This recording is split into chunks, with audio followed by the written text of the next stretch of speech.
کہ کوئی خدا ہی نہیں. یہ اور بات ہے کہ ایک ہے، دو ہے، کون ہے، اس پر الگ بحث. لیکن جن لوگوں نے کہا ہے ہی نہیں، تو مجھے تعجب ہوتا ہے کہ آخر عقل تمہاری ہے یا نہیں. عقل سے اگر سوچو گے تو پھر تمہیں مجبوراً کسی نتیجے پر جانا ہوگا. امام اعظم ابو حنیفہ رضی اللہ تعالیٰ عنہ دہریوں کے لیے کھلی تلوار تھے. دہریہ کس کو کہتے ہیں؟ جو خدا کا ہی انکار کرتا ہے، یعنی کوئی نہیں ہے، نہ بھگوان ہے، نہ خدا ہے، کوئی چیز ہے ہی نہیں، ہم خود سے چل رہے ہیں. امام اعظم رضی اللہ تعالیٰ عنہ کی بارگاہ میں ایک جماعت آئی ملحدین کی، اور وہ تلواریں لے کر کے ہی آتے تھے کہ موقع پا کر کے انہیں قتل کر دیں. ایک دن امام اعظم ابو حنیفہ رضی اللہ تعالیٰ ان کی جماعت کو آتے ہوئے دیکھا، اور اچانک آپ اپنی مجلس سے کھڑے ہوئے اور کہنے لگے میں کچھ گہری سوچ میں ہوں. وہ قریب آئے اور پوچھا کیا سوچ رہے ہیں آپ؟ کہا کہ میں نے سنا ہے کہ ایک سمندر میں کشتی چل رہی ہے اور اس پر سامان خود سے لد جاتا ہے، اور بڑی برابر منزلوں پر وہ رکتی ہے اور اپنا سامان خود ہی اتارتی ہے. نہ اسے کوئی چلاتا ہے، نہ لوڈنگ ان لوڈنگ کرنے والے کوئی مزدور ہیں. وہ خود بخود سامان لیتی ہے، خود بخود سامان اتارتی ہے. یہ روبوٹک دنیا بھی نہیں تھی اس وقت کہ وہ یقین کر لیتے، سائنسی دنیا بھی نہیں تھی اس وقت. تو ان دہریوں نے کہا کیا مذاق کر رہے ہیں آپ کہ سمندر میں کشتی بغیر ملاح کے، بغیر کیپٹن کے چل رہی ہے اور خود سامان لوڈ کر رہی، اتار رہی ہے، ہمارے ساتھ مذاق کر رہے ہیں آپ؟ ہم عقل والے لوگ ہیں، آپ کی اس بات پر کوئی بیوقوفی یقین کر سکے گا؟ امام اعظم ابو حنیفہ رضی اللہ تعالیٰ عنہ فرماتے ہیں اتنی جب تجھے عقل ہے کہ ایک کشتی سمندر پر بغیر کسی چلانے والے کے نہیں چلتی، تو یہ پورے کائنات کا نظام بغیر چلانے والے کے کیسے چل سکتا ہے؟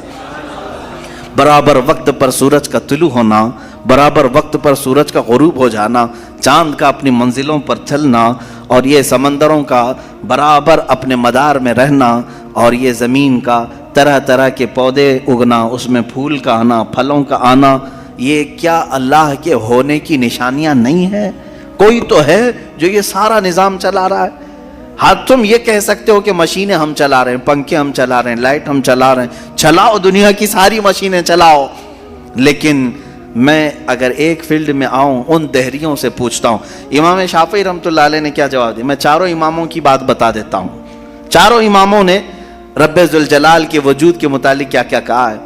امام مالک نے تو یوں فرمایا، آپ سے پوچھا گیا کہ خدا ہے، انہوں نے کہا ہاں. کیا دلیل کیا ہے؟ کہتے ہیں کہ زبانوں کا مختلف ہونا، انسانوں کی زبانوں کا الگ الگ ہونا اور الگ الگ نسلوں کا ہونا، یہ اللہ کے وجود کی دلیل ہے. امام شافعی سے پوچھا گیا آپ کوئی دلیل دیں گے کہ کوئی ہے؟ آپ نے کتنی پیاری بات فرمائی. ارشاد فرماتے ہیں شہتوت کا درخت دیکھا ہے؟ شہتوت کا درخت آپ نے دیکھا ہے؟ شہتوت جو ہے بہت باریک باریک سے پھل ہوتے ہیں، میٹھے ہوتے ہیں، اور اس کا پتا جو ہے وہ کئی قسم کے جانور کھاتے ہیں. شہتوت کے پتے کو شہد کی مکھی بھی چوستی ہے. شہتوت کے پتے کو گائے بکریاں بھی کھاتی ہیں، ہرن بھی کھاتی ہے. یہ سب کے سب شہتوت کے پتے کو کھاتے ہیں. شہتوت کا پتا ایک رنگ کا ہوتا ہے، ایک ہی ٹیسٹ کا ہوتا ہے. امام شافعی فرماتے ہیں شہد کی مکھی اسی شہتوت کے پتے پر بیٹھتی ہے، چوستی ہے، اور اپنے چھتے میں جا کر کے شہد اگل رہی ہے. بکریاں اور گائے اس شہتوت کے پتے کو کھاتی ہیں، مینگنیاں ڈال رہی ہیں یا دودھ دے رہی ہیں.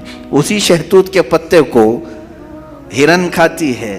ہرن نافع پیدا کرتی ہے، جو مشک کی طرح ایک نافع ہوتا ہے، نہایت ہی اچھی خوشبو اس کے اندر آتی ہے. امام شافعی فرماتے ہیں ایک شہتوت کا پتا بکری میں جائے تو الگ اثر کرے، شہد کی مکھی میں جائے تو الگ اثر کرے، گائے میں جائے اور ہرن میں جائے تو الگ اثر کرے.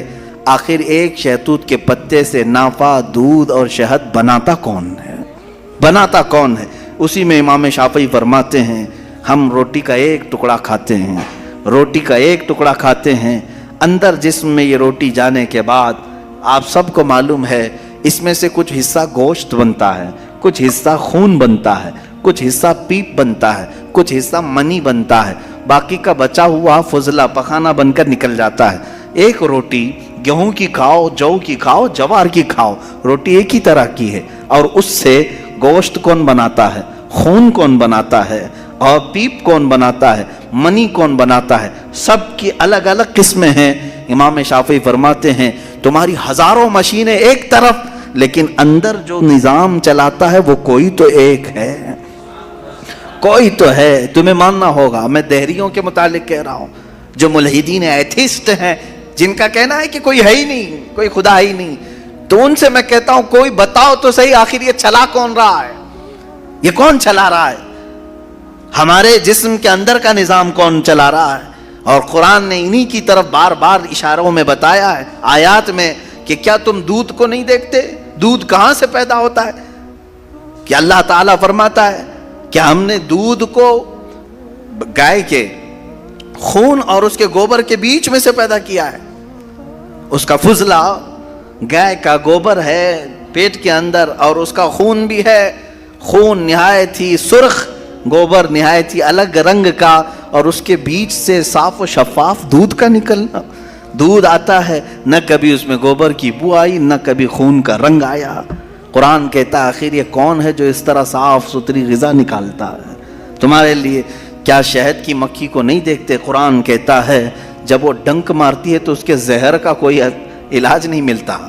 شہد کی مکھی اگر ڈنک مارے تو زہر چڑھ جاتا ہے اور کئی لوگوں کی موت بھی ہوتی ہے, لیکن وہی اپنے چھتے پہ بھی تھوکے تو وہ نہایت ہی میٹھی غذا ہے, نہایت ہی میٹھی غذا ہے.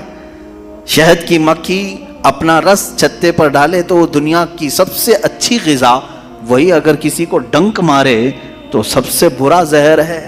اعلیٰ حضرت رضی اللہ تعالیٰ عنہ نے اپنے آپ کو یوں فرمایا ہے کہ میں وہ شہد کی مکھی ہوں جس کی مٹھاس کا بھی جواب نہیں, جس کے ڈنک کا بھی جواب نہیں.